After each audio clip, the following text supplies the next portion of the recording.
cases are. But I'll read as many as I can without the video being too long. But first, to kind of set the mood, let's light a candle, a candle, a candle, a candle, a candle. Let's light a candle. Okay, here we go. I'm gonna try not to make this too loud.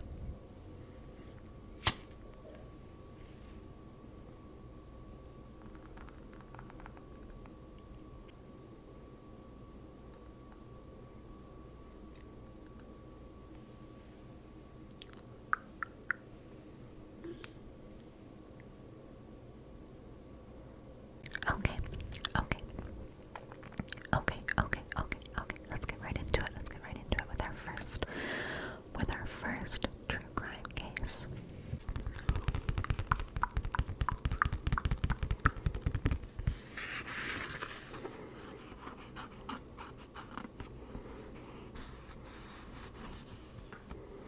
Okay. I'm just gonna sit back a little. This first true crime case is called Sweet Baby James, Robert Thompson and Jon Venables, 1993. I actually know this case. I know exactly what this case is. Let me see. Yep. Okay. I know this case. If you haven't heard this case, trigger warning, it involves a little boy, and it's quite graphic. So yeah, so just, you've been warned. Okay. The killing of 2-year-old James Bulger in Liverpool in 1993 made headlines around the world. CCTV footage taken at a shopping center where James was abducted showed him placing a trusting hand into that of an older boy while another boy walked a short distance ahead. James's body was found on a railway track 2 days later. He had been battered to death. The sustained ferocity of the assault inflicted on such a small child by strangers makes this case unique in crime history. 2 boys, both aged 10, were soon arrested, but while Jon Venables confessed to taking part in the fatal attack on James, Robert Thompson blamed everything on his friend. Because they were so young, the accused boys were never cross-questioned and challenged in police interviews in the way an adult suspect would have been. The officer who headed the inquiry, Detective Superintendent Albert Kirby, realized immediately that 2 10-year-olds had to be dealt with gently in order that no officer must ever be ill-tempered, harsh, or impatient with them, that there must be no leading questions, and that any information must come from the boys and be freely given. He chose 4 detectives from among his team who had been trained in and had experience of interviewing children. Until that moment, their skills had been put to use in drawing out child victims of crimes rather than child perpetrators. It proved a daunting task since both Thompson and Venables were streetwise children, cunning beyond their years. Both told a stream of lies, and the full truth of what they did to James and why has never fully emerged. A distinctive pattern of bruising on the dead child's face initially. Let me turn the page. Baffled forensic scientists, but would ultimately prove that despite what he said, Robert Thompson was no innocent onlooker. Both boys were convicted of murder. Winifred Robinson, 1957, the BBC reporter who worked closely with the police for a television documentary about the crime and its investigation. When Jon Venables' taped police confession was played out before an ashen-faced jury, his great heaving sobs and wails of anguish echoed around the vast Victorian courtroom. Here was a child of 10 recounting his part in a crime so terrible it would separate him from home and family and set him apart for the rest of his life. In initial interviews with detectives supported by his parents, Jon Venables had sought to deny any part in the killing of James Bulger, even though he could be identified from CCTV images leading the small boy away by the hand. The turning point came during a break in the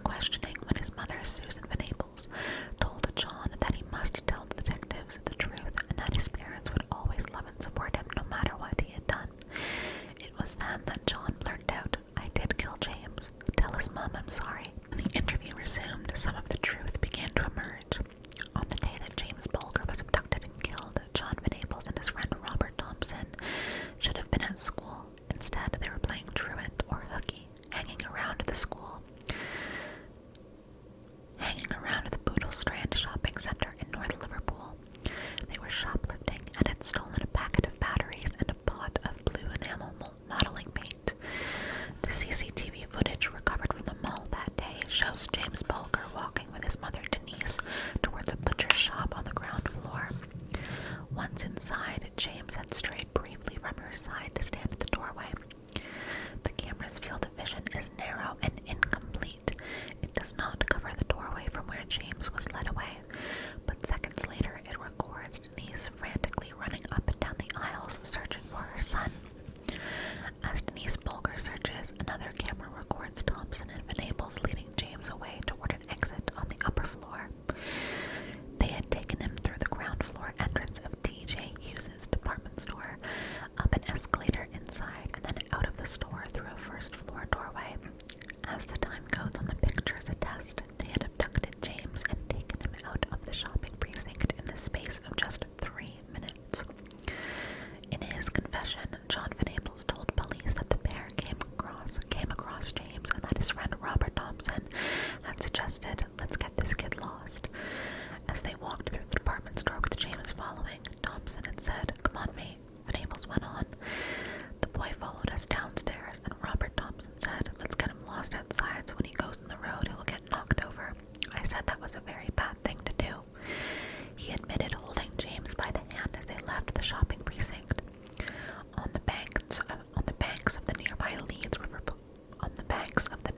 Leeds-Liverpool Canal, he went on. Robert Thompson picked him up and slammed him down and put a bump on his head. He described how the pair had half-carried, half-dragged James to a railway line 2.5 miles. He described how the pair had half-carried, half-dragged James to a railway line 2.5 miles from the shopping precinct. There, they started throwing bricks at him. The attack allegedly began with Robert Thompson throwing a brick in James's face and challenging Jon Venables to do the same. Venables claimed he only picked up little stones because he did not want to hurt James, but Robert Thompson did. James, he added, fell over and kept getting up again. He wouldn't stay down. Jon Venables then admitted hitting James about 2 times in the arm before Robert Thompson hit him with a steel bar. Robert Thompson, he said, had then pulled James's pants off at the end when he was knocked out. He kicked his underpants up and put them on his face, and then threw them back again where there was all blood. Finally, as James's life ebbed away, they placed bricks over his face to cover it up. "I think he was moving because the bricks were moving about," Jon Venables said. Although Jon Venables' account sought to place most of the blame on his co-accused, his admission that he threw small stones made him a party to murder. As police recorded Jon Venables' statement, Robert Thompson, in the company of his mother and solicitor, was being questioned at another police station a few miles away. Like Jon Venables, Robert Thompson initially denied all knowledge of James Bulger and the circumstances of his death. He only gradually changed his story as the detectives questioning him revealed more of the evidence they had amassed. Much of it came from the people who recalled seeing Thompson, Venables, and James at various points on the route they walked from the shopping center to the railway track, where James's battered body was later found. They made a strange trio, 2 older boys with a 2-year-old who had a fresh graze on his forehead and was visibly distressed. Some witnesses had been so concerned that they had stopped to question the boys, but each time they were challenged, Robert Thompson and Jon Venables made a convincing excuse. James was their little brother. He had fallen and hurt himself, and they were hurrying him home. Their victim looked on in mute suffering, too young to frame the words that would have secured his deliverance. The last witness, a man, reported seeing 2 boys with James near a bridge where a steep slope led up to the railway track. Clothes recovered by police from the homes of Thompson and Venables were marked with the blue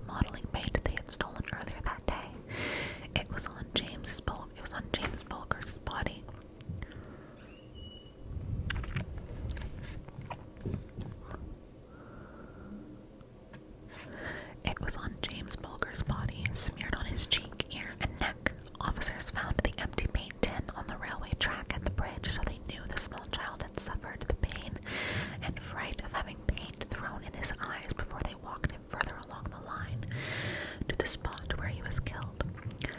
Extensive blood staining at the scene and brick dust recovered from James's clothes and underpants suggested that he had first been taken to one side of the railway track and stripped from the waist down, then attacked with the bricks and the steel bar.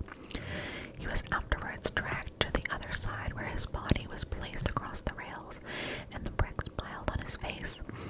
It was Friday evening and James's body remained undisturbed until 6 a.m. the next day when a goods train passed over, cutting it in two. The driver didn't notice. On Sunday afternoon at 3:15, some children playing saw what they thought was a doll on the track. When they moved closer, they realized it was a body and ran to a nearby police station. Denise Bulger and her husband Ralph were waiting for news at another station, Marsh Lane, about 3 miles away. James was their second and only surviving child. A daughter had been stillborn. Because of this earlier loss, James was especially loved and cherished.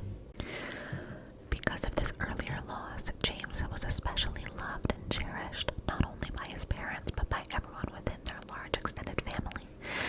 There were a great many older cousins who all made a big fuss of James.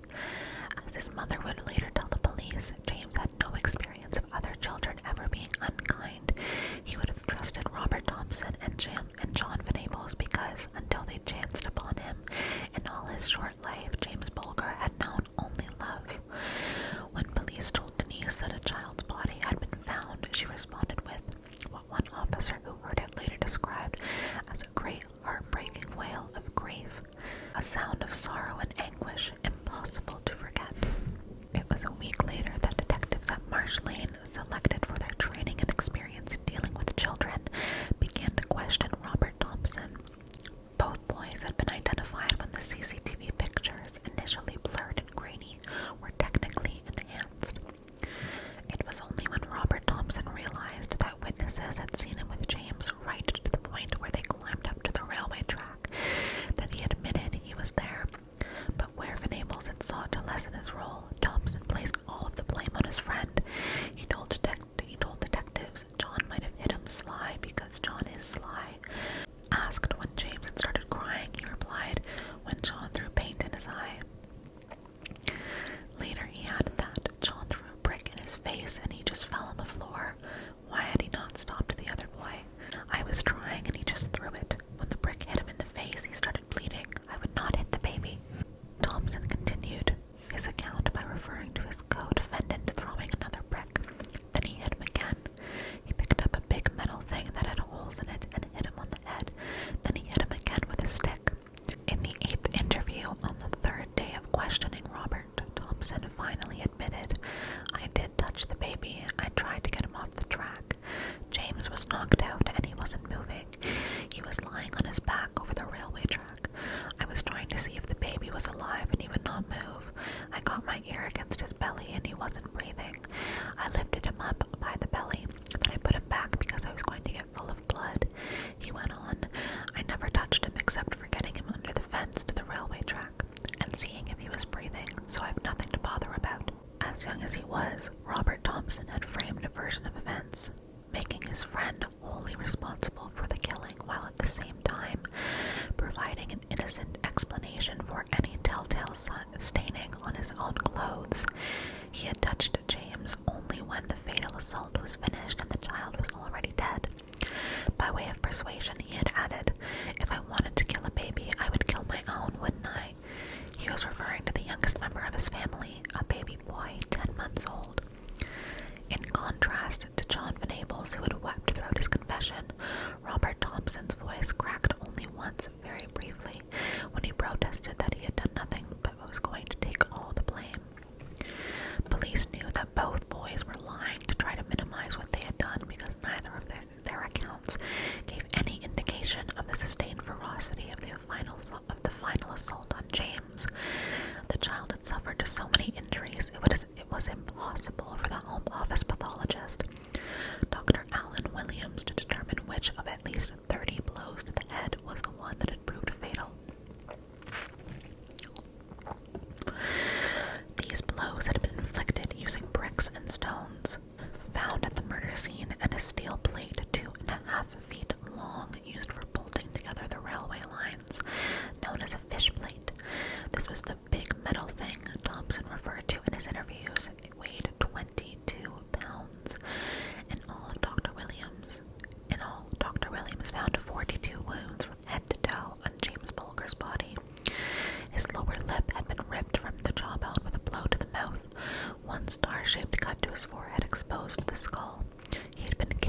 savagely in the groin that his penis was damaged. And although in their interviews the accused boys had talked of the bricks being thrown at James, the evidence suggested that rather than being hurled, the bricks had been used to bludgeon him and had been smashed into his skull. As the CCTV video confirmed, the abduction of James had begun as a joint endeavor. Detectives believe that the intention from the outset had been to kill him. He had been taken immediately to the canal side in what may have been a failed attempt at drowning. Several opportunities to release James had been passed up when adults who intervened were fobbed off with lies. Detectives thought it highly unlikely that Robert Thompson switched from active participant to innocent onlooker in the final assault on James. As the man who led the murder inquiry, Detective Superintendent Albert Kirby recalls their age and stature was so at odds with the magnitude of what they had done it was hard to take in. I was absolutely amazed at how small they were. When I saw them in court, they had great difficulty in actually sitting in the chairs and had to swing themselves on, and their legs were swinging clear off the floor, and that is a picture which I found very hard to reconcile myself with, having seen the end product of their activities. There is no doubt, though, that these boys were wicked beyond anyone's expectations, and they had a high degree of cunning. The evidence shows two boys of different character, but when they joined together, there was no difference between them. Further proof that the abduction was a calculated joint endeavor was provided by a young mother who contacted police in the days after the killing. 3 hours before James was abducted, she had been waiting at a till in T.J. Hughes' department store near the door on the upper floor that would later be used to take James out. 2 children, a girl of 3 and a boy aged 2, kept running away from her. The mother saw Robert Thompson and Jon Venables watching them and overheard Robert Thompson say, "We will take one of these." At the time, she thought he was referring to a display of ladies' bags and purses right by the door. Twice she went after her children and brought them back, but when they ran off a third time, only the little girl returned. As the woman later told the murder trial, she could see her son on the concourse outside the shop doorway, with Thompson and Venables, who were running and stopping towards him, then running away. Her son was following them. He was happy and giggling, having fun. They were enticing him. When Jon Venables saw her, she heard him say, "Go back to your mum." In his taped police interviews, Venables admitted what they were doing. "We were going to take a kid earlier in the day," he said, "and push him under a bus." Of the 2 accused, Robert Thompson had the more troubled background. The 5th in a family of 6 brothers, his life had been relatively stable until he was 6 when his father, also named Robert, left his mother Anne for another woman. He had no further contact with his children. Anne Thompson found the betrayal hard to bear, and the misery was compounded soon afterwards, when the family returned from a visit to their grandmother to find their home had burned down. For a time, they lived in a hostel for the homeless until another house was found. According to neighbors, Anne buckled under the strain of raising her large family, single-handed in reduced circumstances, which led to her beginning to drink heavily. The Thompson boys were often left to fend for themselves, and a pattern of bullying was established where the physically strong preyed on the weaker siblings. One of the older boys went into voluntary care in a children's home after telling social workers that a brother had threatened him with a knife. Robert, too, drew the attention of the authorities because of his poor record of attendance at school. In one half-term, he was absent for 37 out of a possible 60 half-days. In the year or so leading up to the killing, the Thompsons' family life had begun to improve. Anne Thompson had met a new man and had a 7th child, another boy. Even though the relationship soon foundered, she had sobered up and was making an effort to regain control of her boys, sometimes delivering Robert to the school gates and meeting him in the afternoon to try to prevent him playing truant. Forensic psychiatrists consulted about the case have suggested that Robert Thompson would have resented the new baby in the family, who was receiving the attention from his mother that he had been denied. His earlier statement to police, "If I wanted to kill a baby, I would kill my own," betrays the source of his murderous anger, just as the rough handling. The dragging and pulling of James mirrored the way the older boys treated the younger brothers in the family. Jon Venables was another boy who probably missed out on attention, not because his parents were neglectful, but because their other 2 children, an older boy and a younger girl, had learning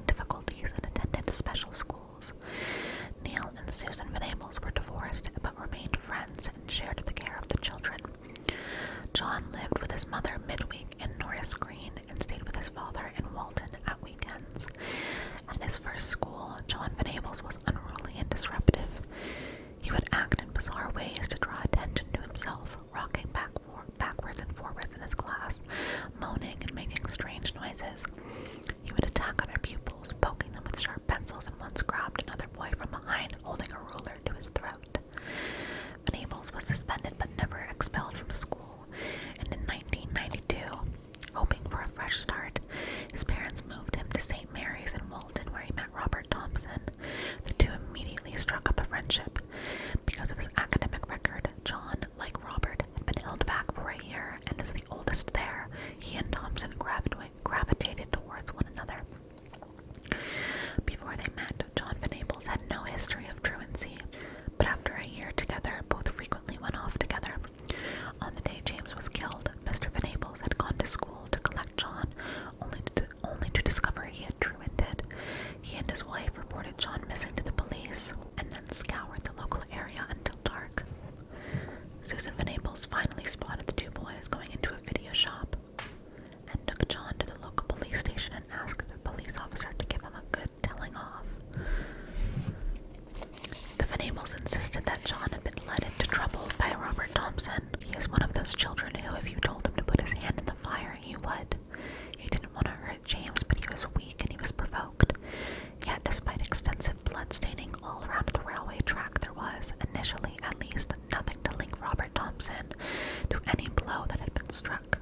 And while Jon Venables had James's blood on one of his shoes, a tiny particle of blood on Robert Thompson's shoe proved insufficient to generate a DNA match.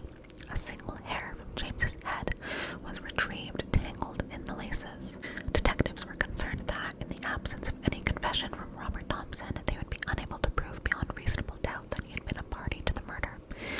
In the aftermath of the killing, as police built their case, Albert Kirby and the forensic scientists met at laboratories in Chorley in Lancashire to review the evidence. The scientists were puzzling over a pattern of bruising on James's face. The marks ran in parallel lines, forming a series of loops and crosses across the soft contours of his right cheek. They could find nothing among the piles of bloody debris retrieved from the railway track that could account for these marks. "Are we missing something here?" they asked Albert Kirby. "Did James have a necklace that might have caused these bruises? Might a zip on his anorak have been pulled up roughly over his face?"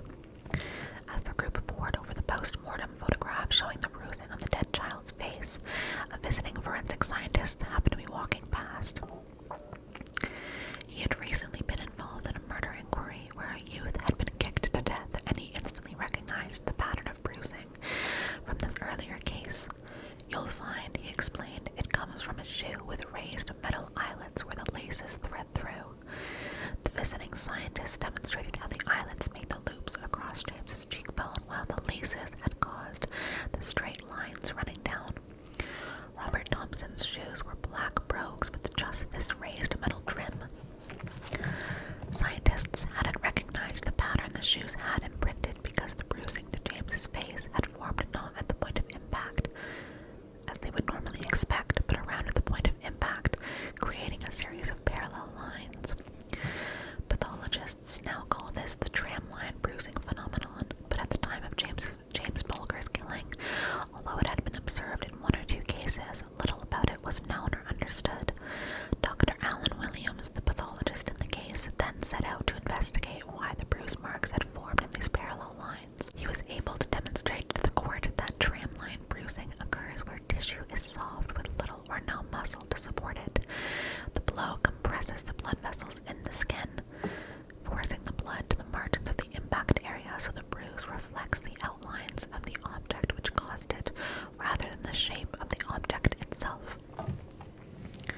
When the case came to court, jurors were given the photograph of James, his face in profile, the pattern of bruising clearly visible on the babyish curve of his right cheek. The forensic scientist Philip Ridyard explained how he had traced these marks and then overlaid them onto a photograph of the brogues worn by Robert Thompson on the day of the killing. The marks were a perfect fit and all of the measurements tallied. In another exhibit, the prominent T-shaped rings and laces had been drawn over the photograph of the dead child's face.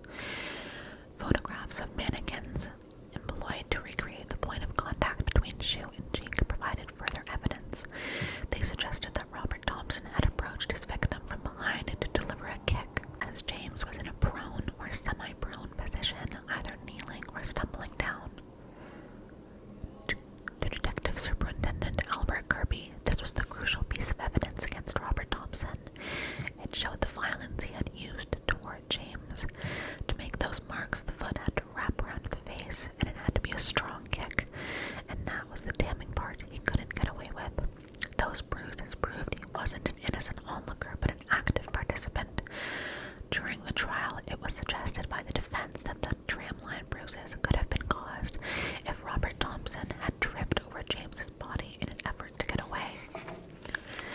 But Dr. Williams replied that the force used to create the pattern of marks had to be considerable and strong. In lectures to senior detectives at the Police Staff College at Bramshill in Hampshire, Albert Kirby has highlighted how the bruising to James's face was caused. As a result, the marks on other murder victims have been identified, and evidence of the tramline bruising phenomenon has been brought in at least 2 other murder trials where the victims had been kicked to death. In his lectures, Detective Superintendent Kirby also draws attention to the lack of blood evidence on Thompson and Venables. As he explains, I have found through investigating the death of James and other killings that you can be close or even in direct contact with a victim and get little blood on your clothing. This can be due to the position you were standing in, the direction of the blows, and the wind. The jury found both Robert Thompson and Jon Venables guilty of the murder of James Bulger, and they were detained in separate secure children's units for 8 years. Until their release in June 2001, both have been given new identities, and any reporting of their whereabouts is banned by order of the court. No motive for the killing was ever given by either boy in the course of the investigation or the month-long trial. What drove them to abduct, torture, and murder James remains a mystery to this day. As Jon Venables' lawyer Lawrence Lee put it on the day the trial concluded, we still haven't got the full story of what happened on that railway line, and we may never get from them the truth of who did what. Both boys, though, were, as police suspect,